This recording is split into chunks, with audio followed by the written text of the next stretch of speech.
Download करें जनमत Haryana app.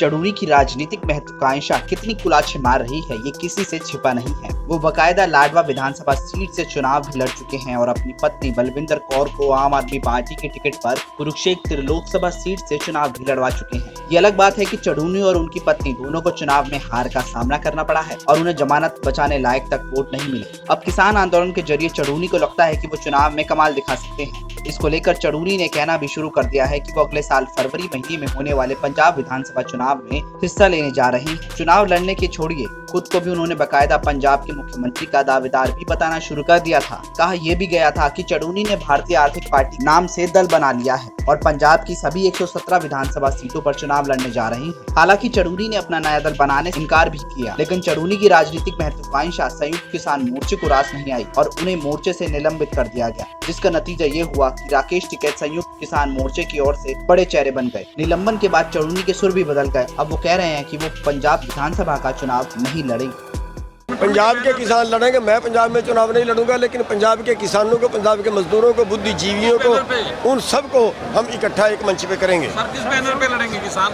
मंच बैनर तो बाद में देख लेंगे। स्कैम होगा या कुछ और होगा? नहीं, स्कैम के नहीं है। जो आम जनता है, आम लोग हैं, उनको हम इकट्ठा कर रहे हैं। आप सवाल गलत कर रहे हैं। उन्होंने कभी नहीं कहा कि हमारे सदस्य नहीं है, कभी नहीं कहा उन्होंने हमारे सदस्य नहीं है, लेकिन मिशन पंजाब पे मेरा निजी विचार है, ये संयुक्त किसान मोर्चे का नहीं है।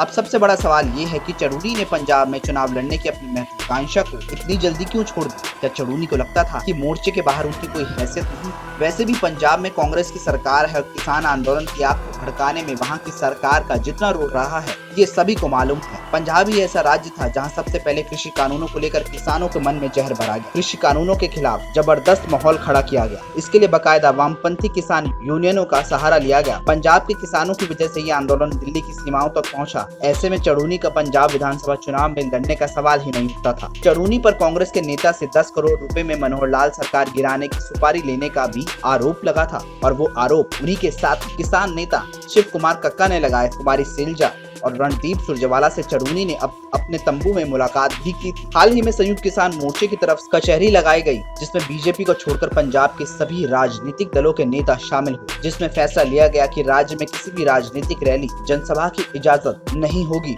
और अगर कोई दल करता है तो उसका किसानों द्वारा विरोध किया जाएगा। अगर किसी चुनावी राज्य कोई जनसभा या रैली ही नहीं होगी तो उसका सीधा फायदा उस राज्य के सत्तारूढ़ दल को मिलेगा, क्योंकि विपक्षी दल अपनी बात पहुंचाने के लिए रैलियां और जनसभाएं ज्यादा करते हैं। ऐसा पंजाब में दिखाई भी दे रहा है और मोर्चे के फैसले से पंजाब के सीएम कैप्टन अमरिंदर सिंह खुश भी हैं। अब देखना दिलचस्प होगा कि पंजाब में चुनाव लड़ने राजनीतिक अरमानों पर पानी फेरने के बाद चड़ूनी का अगला कदम क्या रहता है और क्या पंजाब की तरह हरियाणा में भी चड़ूनी चुनावी राजनीति से दूरी बनाए रखेगी। लेकिन चुनावों में अभी 3 साल का वक्त बाकी है। ब्यूरो रिपोर्ट, जनमत हरियाणा। राजनीति के आगे, राजनीति के पीछे, हर हलचल को जानने के लिए हमारे YouTube चैनल जनमत हरियाणा को लाइक करें, सब्सक्राइब करें और अपडेट रहने के लिए बेल आइकन दबाना ना भूलें। देखते रहें जनमत हरियाणा, सच के अलावा कुछ भी नहीं।